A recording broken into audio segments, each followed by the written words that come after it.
Praise the Lord. Megiddo youth fellowship உங்களை அன்புடன் வரவேற்கிறது. இன்னைக்கு பார்க்க போகிற வேத பகுதி ஏசாயா 6வது அதிகாரம் 3வது வசனம். ஒருவரையொருவர் நோக்கி சேனைகளின் கர்த்தர் பரிசுத்தர் பரிசுத்தர், பூமி அனைத்தும் அவருடைய மகிமையால் நிறைந்திருக்கிறது என்று கூப்பிட்டு சொன்னார்கள்.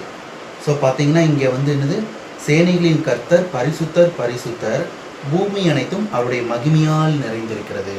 ஸோ இதை பார்த்துட்டு இருக்க ஒவ்வொரு நபர் வாழ்க்கையில் ஏதோ எதிர்பார்ப்போடு, ஏதோ தேவைகளோடு, ஏதோ பிரச்சனைகள் மத்தியில் கூட இருக்கலாம். ஆனால் ஆவியானவர் என்ன சொல்கிறாங்கன்னா, பூமியில் உள்ள அனைத்தும் அவருடைய மகிமையினால் நிறைஞ்சிருக்கு. அவருடைய மகிமையினால் நிறைஞ்சிருக்கும் போது நீங்கள் அது இல்லை இது இல்லைன்னு நீங்கள் கேட்கவே கூடாது.